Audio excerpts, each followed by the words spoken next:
ក៏ក្រៅធរណីផ្អើលពិភពលោកអេរ៉ង់បញ្ចេញរូបថ្លុកលោកត្រាំកំពុងដេកក្នុងមឈូសបានបងអេរ៉ង់ហើយនិងសហរដ្ឋអាមេរិកកំពុងតែស៊ីសាច់ហត់ឈាមគ្នាហើយនៅក្នុងអំឡុងពេលនេះជារឿងដល់ខ្លាំងជាទីបំផុតនឹងគឺអេរ៉ង់កំពុងតែត្រៀម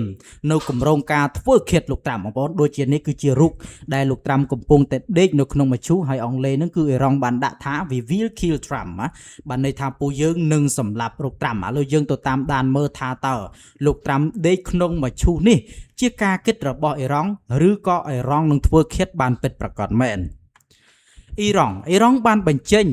រូបគំនូរលើជញ្ជាំងប៉ាណូយ៉ាងធំមួយនៅកណ្ដាលទីក្រុងតេហេរ៉ង់ដែលបង្ហាញពីវត្តមានរបស់ប្រធានាធិបតីសហរដ្ឋអាមេរិកលោកដូណាល់ត្រាំកំពុងតែដេកនៅក្នុងមឈូសដោយអក្សរជាច្រើនពីក្រោមគំនូរនោះបង្ហាញពីការខឹងសម្បានិងសងសឹកចំពោះទង្វើរបស់លោកត្រាំដែលបានធ្វើលើប្រទេសអ៊ីរ៉ង់បាទបងប្អូនអ៊ីរ៉ង់កំពុងតែក្តៅកគុកក៏ដូចជាខឹងសម្បានឹងលោកត្រាំជាខ្លាំងដែលបានសម្លាប់មេដឹកនាំអ៊ីរ៉ង់ហើយពេលនេះផងដែរអ៊ីរ៉ង់កំពុងតែមានគម្រោងក៏ដូចជារកឱកាសល្អដើម្បីនឹងធ្វើឃាតលោកត្រាំដើម្បីជាការសងសឹកដល់មេដឹកនាំរបស់អ៊ីរ៉ង់ហើយបន្តទៀតការដាក់រូបគំនូររបស់ត្រាំក្នុងមឈូសនេះធ្វើឡើងតែប៉ុន្មានថ្ងៃបន្ទាប់ពីបញ្ជាការជាន់ខ្ពស់អ៊ីរ៉ង់បានបដិញ្ញាចិត្តថានឹងតាមសងសឹកលោកត្រាំជូនប្រទេសអ៊ីរ៉ង់ឲ្យទាល់តែបានចំពោះរឿងដែលលោកបានធ្វើកន្លងមកណាបងនេះគឺជាការបដិញ្ញាចិត្តរបស់មេបញ្ជាការជាន់ខ្ពស់អ៊ីរ៉ង់គឺថានឹងតាមសងសឹកលោកត្រាំឲ្យទាល់តែបានចំពោះទង្វើដែលលោកត្រាំបានធ្វើដាក់ប្រទេសអ៊ីរ៉ង់កន្លងមកបងប្អូនក្តៅកគុកហើយនៅពេលនេះយោងតាមរូបភាពដែលបានចេញផ្សាយដោយប្រព័ន្ធផ្សព្វផ្សាយអ៊ីរ៉ង់កាលពីថ្ងៃពុធគំនូរជញ្ជាំងថ្មីមួយបានពណ៌នាអំពីប្រធានាធិបតីអាមេរិកលោកដូណាល់ត្រាំដែលកំពុងតែដេកក្នុងមឈូសត្រូវបានដាក់បង្ហាញនៅទីលានអេងហេឡាបក្នុងទីក្រុងតេហេរ៉ង់ក្រុមគំនូរជញ្ជាំងនេះក៏មានអក្សរធំដែលបានសរសេរថាយើងនឹងសម្លាប់លោកត្រាំបងប្អូននេះគឺជារឿងដ៏ក្តៅកគុកហើយប្រហែលថ្ងៃមុនដូចដែលយើងដឹងបានហើយថាគឺលោកត្រាំបានទុកបណ្ដាំដល់កងទ័ពមួយថាបើសិនជាអ៊ីរ៉ង់ហ៊ានធ្វើឃាតលោកត្រាំមីស៊ីល1000គ្រាប់នឹងទៅកាន់ប្រទេសអ៊ីរ៉ង់ខ្ទេចខ្ទីតែម្ដងបងប្អូនណាគឺជាបណ្ដាំរបស់លោកត្រាំទុកដើម្បីនឹងឲ្យកងទ័ពសងសឹកបើសិនជាអ៊ីរ៉ង់ធ្វើឃាតលោកត្រាំបាននេះគឺជាព័ត៌មានមួយដែលក្តៅកគុកឥឡូវយើងបន្តទៀតតើយុទ្ធសាស្ត្រគម្រាមម្ដងហើយម្ដងទៀតរបស់លោកត្រាំលើអ៊ីរ៉ង់ពិតជាមានប្រសិទ្ធភាពដែរឬទេណាវាយគ្នាប្រមាណថ្ងៃបងគឺមិនទាន់ឈប់ទេណាវាយផងគម្រាមផងនេះជាអ្វីដែលលោកត្រាំកំពុងតែធ្វើឥឡូវយើងទៅតាមដានមើលថាតើយុទ្ធសាស្ត្ររបស់ត្រាំនេះពិតជាមានប្រសិទ្ធភាពដែរទេលើការបង្ក្រាបទៅលើអ៊ីរ៉ង់នេះក្នុងរយៈពេលប៉ុន្មានខែចុងក្រោយនេះពិភពលោកបានតាមដានយ៉ាងយកចិត្តទុកដាក់លើភាពតានតឹងដែលគ្មានទីបញ្ចប់រវាងសហរដ្ឋអាមេរិកនិងអ៊ីរ៉ង់ប្រធានាធិបតីអាមេរិកលោកដូណាល់ត្រាំបានប្រើប្រាស់យុទ្ធសាស្ត្រដ៏តឹងរ៉ឹងបំផុតមួយគឺការគំរាមកំហែងដោយផ្ទាល់ថានឹងកំទេចរោងចក្រថាមពលនិងហេដ្ឋារចនាសម្ព័ន្ធសំខាន់របស់អ៊ីរ៉ង់ប្រសិនបើទីក្រុងតេហេរ៉ង់មិនព្រមចូលតុចរចាឬទទួលស្គាល់ការបរាជ័យខាងយោធាប៉ុន្តែសំណួរដែលអ្នកវិភាគកំពុងចោទសួរថាតើយុទ្ធសាស្ត្រនៃការគំរាមម្ដងហើយម្ដងទៀតនេះពិតជាទទួលបានជោគជ័យដូចជាការរំពឹងទុកដែរឬទេយោងតាមការចុះផ្សាយពីសារព័ត៌មាន AFP កាលពីថ្ងៃទី15ខែកក្កដាឆ្នាំ2026លោកត្រាំបានព្រមានជាថ្មីថាប្រសិនបើគ្មានកិច្ចព្រមព្រៀងណាមួយត្រូវបានសម្រេចទេសហរដ្ឋអាមេរិកនឹងបង្កើតការវាយប្រហារទៅលើរោងចក្រថាមពលនិងស្ពាននានារបស់អ៊ីរ៉ង់នៅសប្តាហ៍ក្រោយណាបងប្អូនគឺអាមេរិកនេះគឺធ្វើឲ្យអ៊ីរ៉ង់ចុះចាញ់ដោយខ្លួនឯងបងប្អូនធ្វើឲ្យអ៊ីរ៉ង់ខ្លាចក៏ដូចជាសុំចុះចាញ់ក៏ប៉ុន្តែអ៊ីរ៉ង់នោះគឺមិនព្រមជាដាច់ខាតបងប្អូនគឺមិនព្រមទេណាពាក់ព័ន្ធទៅនឹងរឿងដែលធ្វើឲ្យអ៊ីរ៉ង់សុំចុះចាញ់នេះការគម្រាមកំហែងនេះមិនមែនជារឿងថ្មីនោះទេដោយលោកបានប្រើប្រាស់វោហារសាស្ត្រនេះតាំងពីដើមឆ្នាំ2026ដើម្បីដាក់សម្ពាធលើរដ្ឋាភិបាលអ៊ីរ៉ង់យ៉ាងណាមិញនៃវិភាគអន្តរជាតិមួយចំនួនយល់ឃើញថាយុទ្ធសាស្ត្រនេះហាក់ដូចជាកំពុងជាប់គាំងក្នុងស្ថានភាពមួយដែលគេហៅថាភាពទល់ច្រកជាយុទ្ធសាស្ត្របើតាមការវិភាគពី Al Jazeera និង Modern Diplomacy ទោះបីជាមានការវាយប្រហារតាមអាកាសយ៉ាងខ្លាំងក្លាដែលបណ្ដាលឲ្យមានការខូចខាតសេដ្ឋកិច្ចធ្ងន់ធ្ងរនិងការបាត់បង់មេដឹកនាំសំខាន់មួយចំនួនរបស់អ៊ីរ៉ង់ក៏ដោយក៏ទីក្រុងតេហេរ៉ង់ហាក់មិនទាន់បង្ហាញសញ្ញានៃការចុះចាញ់ឡើយផ្ទុយទៅវិញក្រុម អ្នកជំនាញអះអាងថាសង្គ្រាមនេះបានធ្វើឲ្យរងបាត់ការភ័យខ្លាចចំពោះសហរដ្ឋអាមេរិកហើយថែមទាំងបង្ហាញពីសមត្ថភាពរបស់ខ្លួនក្នុងការតបបែបសង្គ្រាមមិនស៊ីមេទ្រីដូចជាការគម្រាមកំហែងដល់ការដឹកជញ្ជូនតាមច្រកសមុទ្រហូម៉ូសដែលជាចំណុចយុទ្ធសាស្ត្រដ៏រសើបបំផុតបន្ថែមពីលើនេះក៏មានសេចក្តីរាយការណ៍ដែរថាទោះបីជាមានការប្រមានដដែលពីលោកត្រាំក៏ដោយក៏មន្ត្រីជាន់ខ្ពស់អ៊ីរ៉ង់នៅតែអះអាងថាខ្លួនមិនអាចទទួលយកការបង្ខិតបង្ខំតាមរយៈការគំរាមកំហែងបានឡើយការចរចាដែលធ្វើឡើងតាមរយៈអន្តរការីនានាក៏ហាក់ដូចជាបានទទួលលទ្ធផលតិចតួចបំផុតដោយសារតែភាគីទាំងពីរនៅតែមិនមានការជឿទុកចិត្តគ្នាទៅវិញទៅមកសរុបសេចក្តីមកយុទ្ធសាស្ត្រគម្រាមម្ដងហើយម្ដងទៀតរបស់លោកត្រាំបានបង្កើតឲ្យមានសម្ពាធយ៉ាងខ្លាំងលើអ៊ីរ៉ង់ប៉ុន្តែវាក៏បានបង្កើតឲ្យមានបញ្ហាប្រឈមធំៗសម្រាប់សហរដ្ឋអាមេរិកផងដែរនៅពេលដែលសង្គ្រាមអូបន្លាយពេលកាន់តែយូរវាមិនត្រឹមតែបង្កហានិភ័យដល់សេដ្ឋកិច្ចពិភពលោកនិងតម្លៃប្រេងឥន្ធនៈប៉ុណ្ណោះទេប៉ុន្តែវាក៏កំពុងក្លាយជាបន្ទុកនយោបាយផ្ទៃក្នុងសម្រាប់រដ្ឋាភិបាលលោកត្រាំមុនការបោះឆ្នោតពាក្យកណ្ដាលអាណត្តិនាខែវិច្ឆិកាខាងមុខនេះផងដែរមិនធ្លាប់មានសមាជិកសភាអាមេរិកជាង1100នាក់បងប្អូនសមាជិកសភាអាមេរិកជាង100នាក់បានបោះឆ្នោតគ្រប់គ្រងការផ្ដាច់ជំនួយយោធាឲ្យអ៊ីស្រាអែលណាបងប្អូនដូចយើងដឹងអញ្ចឹងអ៊ីស្រាអែលគឺលោកនេតាញ៉ាហ៊ូនេះគឺបានអាមេរិកណាជាខ្នងបង្អែកនឹងគឺខ្លាំងយកតែមែនតែម្ដងគឺវាយប្រអល់ពេញពិភពលោកទៅតំណាគឺវាយតំណឹងនេះគឺលោកនេតាញ៉ាហ៊ូបងប្អូនការបោះឆ្នោតនៅក្នុងសភាតំណាងរាស្ត្រសហរដ្ឋអាមេរិកកាលពីថ្ងៃពុធបានបង្ហាញពីការបែកបាក់នយោបាយដ៏ធ្ងន់ធ្ងរមួយនៅក្នុងបកប្រជាធិបតេយ្យជុំវិញគោលនយោបាយការបរទេសចំពោះប្រទេសអ៊ីស្រាអែលយោងតាម CNN ចុះផ្សាយថ្ងៃប្រហ័សទី16ខែកក្កដាឆ្នាំ2026សមាជិកសភាចំនួន103រូបមកពីបកប្រជាធិបតេយ្យបានសម្រេចចិត្តបោះឆ្នោតគាំទ្រសេចក្តីស្នើកាត់ផ្តាច់ជំនួយយោធារាប់ពាន់លានដុល្លារដែលអាមេរិកធ្លាប់ផ្ដល់ឲ្យអ៊ីស្រាអែលអ្វីត្បិតតែសេចក្តីស្នើនេះត្រូវបានបរាជ័យដោយសម្លេងភាគច្រើនក៏ដោយក៏វាជាលើកដំបូងដែលសមាជិកបកប្រជាធិបតេយ្យភាគច្រើនបង្ហាញចំហប្រឆាំងនឹងជំនួយយោធាដ៏ធំសម្បើមមួយនេះសេចក្តីស្នើដែលដាក់ដោយសមាជិកសភាបកសាធារណរដ្ឋលោក Thomas Massie នេះបានធ្វើឲ្យមានការជជែកដេញដោលយ៉ាងខ្លាំងក្លានៅក្នុងសភាថ្នាក់ដឹកនាំកម្ពុជារបស់បកប្រជាធិបតេយ្យមិនមានជំហរតែមួយទេដែលមេដឹកនាំមួយចំនួនបានបោះឆ្នោតជំទាស់នឹងសំណើនេះ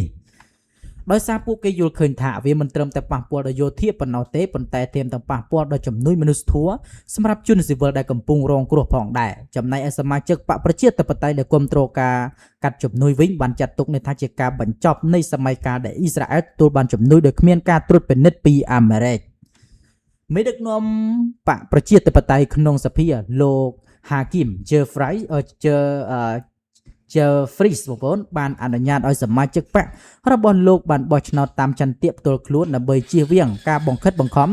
លើបញ្ហាមនសិការនេះក្រុមសមាជិកសភាវ័យក្មេងនិងក្រុមអ្នកនយោបាយនិយមរីកចម្រើនបានអបអរសាទរចំពោះលទ្ធផលនេះដោយពួកគេចាត់ទុកថាវាគឺជាសារព្រមានដ៏ខ្លាំងក្លាមួយផ្ញើទៅកាន់រដ្ឋាភិបាលអ៊ីស្រាអែលព្រឹត្តិការណ៍នេះបានឆ្លុះបញ្ចាំងយ៉ាងច្បាស់ថាសម្ព័ន្ធភាពរវាងបកប្រជាធិបតេយ្យនិងអ៊ីស្រាអែលដែលធ្លាប់តែមានភាពរឹងមាំនោះកំពុងស្ថិតក្នុងដំណាក់កាលផ្លាស់ប្ដូរនិងប្រឈមនឹងការសាកល្បងយ៉ាងធ្ងន់ធ្ងរអ៊ីស្រាអែលបដូរពីយុទ្ធសាស្ត្រការពារទៅជាការសម្អាតសត្រូវដល់ក្នុងទឹកដីណាបងនេះគឺជាអ្វីដែលអ៊ីស្រាអែលកំពុងធ្វើហើយគឺចូលទៅដល់សម្អាតសត្រូវដល់ក្នុងទឹកដីសត្រូវតែម្ដងកាលពីថ្ងៃពុធទី15ខែកក្កដាឆ្នាំ2026លោកនាយករដ្ឋមន្ត្រី Benjamin Netanyahu បានប្រកាសអំពីការផ្លាស់ប្ដូរយុទ្ធសាស្ត្រសន្តិសុខជាតិរបស់អ៊ីស្រាអែលទាំងស្រុងដោយឈប់អនុវត្តគោលនយោបាយអង្គុយរងចាំការពារខ្លួនដូចមុនទៀតហើយប៉ុន្តែបែរជាសម្រេចចិត្តចេញមុខវាយលុកនិងបោះសម្អាតសត្រូវដល់ក្នុងទឹកដីរបស់ពួកគេផ្ទាល់តែម្ដងយោងតាមសារព័ត៌មាន New York Post ការប្រកាសនេះធ្វើឡើងក្នុងឱកាសពិធីរំលឹកវិញ្ញាណក្ខន្ធមេដឹកនាំចលនាZionist លោក Ziel Jabotinsky នៅឯទីបញ្ចុះសពយោធាភ្នំ Herzl ដោយលោកនេតាញ៉ាហ៊ូបានប្រមានយ៉ាងខ្លាំងទៅកាន់មេដឹកនាំអ៊ីរ៉ង់ថាកុំឲ្យមានការយល់ច្រឡំជាដាច់ខាតបើហ៊ានបើកការវាយប្រហារមកលើអ៊ីស្រាអែលលើកនេះមិនមែនជារឿងលេងសើចឡើយប៉ុន្តែនឹងក្លាយជាការឆ្លើយតបដ៏ខ្លាំងក្លានិងខុសប្លែកពីអ្វីដែលធ្លាប់កើតឡើងកន្លងមកការគម្រាមនេះគឺកាចខ្លាំងមែនតើបង លោកនេះតាញ់ហ៊ូបានសង្កត់ធ្ងន់ថាអ៊ីស្រាអែលបានសម្រេចចិត្តបែបនេះបន្ទាប់ពីការវាយប្រហារដ៏រន្ធត់កាលពីថ្ងៃទី7ខែតុលាឆ្នាំ2023ដែលក្រុមប្រដាប់អាវុធរាប់ពាន់នាក់បានសម្រុកចូលព្រំដែនបណ្ដាលឲ្យមានមនុស្សស្លាប់1200នាក់រងរបួសរាប់សិបនាក់និងចាប់ខ្លួនចំណាប់ខ្មាំង251នាក់ដើម្បីការពារកុំឲ្យព្រឹត្តិការណ៍បែបនេះកើតឡើងម្ដងទៀតពេលនេះកងទ័ពអ៊ីស្រាអែលបានបង្កើតតំបន់ស្រទាប់សន្តិសុខនៅខាងក្នុងទឹកដីហ្គាហ្សាភាគខាងត្បូងលីបង់និងតំបន់ហ្គោឡាននៃប្រទេសសេរីដើម្បីធានាថាគ្មានក្រុមប្រដាប់អាវុធណាមួយអាចមកឈរជើងគៀកព្រំដែនរបស់ខ្លួនបានទេឡើយក្នុងរយៈពេល2ឆ្នាំកន្លងមកនេះលោកនាយរដ្ឋមន្ត្រីអ៊ីស្រាអែលអះអាងថាអ៊ីស្រាអែលបានធ្វើប្រតិបត្តិការយោធាជាបន្តបន្ទាប់ដើម្បីកម្ចាត់ចោលនៅហានិភ័យភ្លាមលោកបានបញ្ជាក់ថាខ្លួនបានដោះស្រាយបញ្ហាជាមួយគ្រប់ភាគីដែលចង់បង្កគ្រោះថ្នាក់លើអ៊ីស្រាអែលចាប់តាំងពីតំបន់ហ្គាហ្សាយេម៉ែនលីបង់រហូតដល់អ៊ីរ៉ង់និងអ៊ីរ៉ាក់ចំនួននេះមិនត្រឹមតែស្ថិតនៅក្នុងតំបន់ហ្គាហ្សាប៉ុណ្ណោះទេប៉ុន្តែថែមទាំងបានរាលដាលដល់ការប៉ះទង្គិចគ្នាជាមួយក្រុមហេបូឡាដែលគ្រប់គ្រងដោយអ៊ីរ៉ង់នៅលីបង់ការប្រយុទ្ធជាមួយក្រុមភេរវករនៅតំបន់យូដានិងសាម៉ារីការវាយប្រហារតាមផ្លូវអាកាសក្នុងសេរីការប្រឈមមុខនឹងក្រុមហ៊ូធីនៅយេម៉ែនរួមទាំងការឆ្លើយតបទៅនឹងការវាយប្រហារពីសំណាក់ក្រុមប្រដាប់អាវុធនៅអ៊ីរ៉ាក់ជាចុងក្រោយលោកបានបដិញ្ញាថាដរាបណាលោកនៅកាន់តំណែងជានាយករដ្ឋមន្ត្រីអ៊ីរ៉ង់នឹងមិនអាចមានអាវុធនុយក្លេអ៊ែរបានជាដាច់ខាតការស្ទង់មតិរបស់ Pewello មនុស្សភាគច្រើនលើពិភពលោកយល់ថាចិនល្អជាងអាមេរិកវិញហើយបងប្អូននេះគឺជាការស្ទង់មតិលើពិភពលោកពាក់ព័ន្ធទៅនឹងចិនហើយនិងអាមេរិកគឺគេបានស្ទង់មតិថាចិននឹងគឺល្អជាងអាមេរិកឥឡូវយើងទៅតាមដានមើលព្រោះតែគោលនយោបាយការបរទេសគ្មានភាពច្បាស់លាស់និងច្របូកច្របល់ជាពិសេសការដាក់ពន្ធស្រេចចិត្តរបស់លោកប្រធានាធិបតី Donald Trump ធ្វើឲ្យពិភពលោកខកចិត្តខ្លាំងចំពោះសហរដ្ឋអាមេរិកខណៈការស្ទង់មតិថ្មីមួយដោយមជ្ឈបណ្ឌលស្រាវជ្រាវ Pew Research Center បានបង្ហាញថាឥឡូវនេះចិនបានក្លាយជាប្រទេសមានជាប្រយោជន៍ភាពនិងល្អជាងសហរដ្ឋអាមេរិកបាត់ទៅហើយការស្ទង់មតិលើមនុស្សជាង42,000 នាក់នៅទូទាំង36ប្រទេសថ្ងៃប្រហ័សទី16ខែកក្កដាឆ្នាំ2026បានបង្ហាញថាមនុស្សភាគច្រើនយល់ឃើញថាចិនល្អជាងសហរដ្ឋអាមេរិកពោលគឺក្នុងចំណោមនោះមានរហូតដល់ទៅ25ប្រទេសទៅហើយដែលពេញចិត្តនឹងចិនយោងតាមភីវប្រទេសជិតដិតនិងជាសម្ព័ន្ធមិត្តប្រពៃណីរបស់សហរដ្ឋអាមេរិកដូចជាកាណាដា មេក្សិក អូស្ត្រាលី បារាំងនិងអាល្លឺម៉ង់សុទ្ធតែងាកមកមើលចិននៅក្នុងផ្លូវវិជ្ជមានជាងសហរដ្ឋអាមេរិកវិញឧទាហរណ៍ទស្សនវិជ្ជមានរបស់ប្រជាជនកាណាដាចំពោះសហរដ្ឋអាមេរិកបានធ្លាក់ចុះយ៉ាងគំហុកត្រឹម 33% ពួកក៏ធ្លាក់ចុះពី 57% កាលពីឆ្នាំ2023ខណៈទស្សនវិជ្ជមានចំពោះប្រទេសចិនបានកើនឡើងដល់ 44%យ៉ាងណាមានប្រទេសត្រឹមតែ6ប៉ុណ្ណោះក្នុងការស្ទង់មតិនេះដែលនៅតែរក្សាទស្សនវិជ្ជមានចំពោះសហរដ្ឋអាមេរិកខ្លាំងជាងចិនដែលក្នុងនោះមានដូចជាអ៊ីស្រាអែលប៉ូឡូញជប៉ុនកូរ៉េខាងត្បូងឥណ្ឌានិងហ្វីលីពីនណាបងពាក់ព័ន្ធទៅនឹងប្រទេសដែលប្រមាណនេះដែរគឺជាប្រទេសដែលតែងតែធ្វើការរំលោភបំពានណាដូចជាថាយើងឃើញហ្នឹងជប៉ុនហ្នឹងគឺធ្លាប់រំលោភបំពានទៅលើចិនដូច្នេះហើយគឺ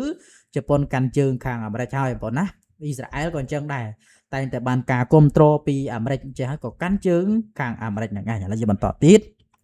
ទន្ទឹមនឹងនោះអ្នកឆ្លើយសំណួរនៅក្រៅប្រទេសចំនួន22ក្នុងចំណោម36ប្រទេសក៏បានបង្ហាញការពេញចិត្តចំពោះមេដឹកនាំចិនលោកស៊ីជីនពីងខ្លាំងជាងប្រធានាធិបតីដូណាល់ត្រាំផងដែរមជ្ឈមណ្ឌលភីវក៏បានទម្លាយនៅហេតុផល3យ៉ាងដែរក្នុងចំណោមហេតុផលធំជាច្រើនដែលធ្វើឲ្យមនុស្សភាគច្រើនបែរជាយល់ឃើញថាឥឡូវចិននៅតែជាល្អជាងអាមេរិកវិញណាចិនទៅជាល្អជាងអាមេរិកវិញទី1គឺបញ្ហាសង្គ្រាមនៅមជ្ឈិមបូព៌ាដែលធ្វើឲ្យមនុស្សសឹងតែពេញពិភពលោកត្រូវរងទុក្ខប្រវិបត្តិសេដ្ឋកិច្ចបង្កឡើងដោយតម្លៃប្រេងនិងឧស្ម័នឡើងថ្លៃចំណែកទី2គឺភាពរកាំរកួលរវាងអាមេរិកជាមួយសម្ព័ន្ធមិត្តនិងទី3គឺការយកពន្ធស្រេចចិត្តរបស់លោកត្រាំលើប្រទេសដទៃណាបងនេះគឺជាព័ត៌មានអន្តរជាតិពិសេសនៅក្នុងថ្ងៃនេះតែម្ដងណាបងអញ្ចឹងព័ត៌មានក៏ដូចជាអត្ថបទផ្សេងពាក់ព័ន្ធទៅនឹងរឿងអន្តរជាតិនេះក៏មានតែប៉ុណ្្នឹងហើយបើមានការខុសឆ្គងឲ្យសូមខន្តីអភ័យទោសពីសំណាក់បងប្អូនផងខ្ញុំក៏សូមគោរពជម្រាបលានិងសូមអរគុណ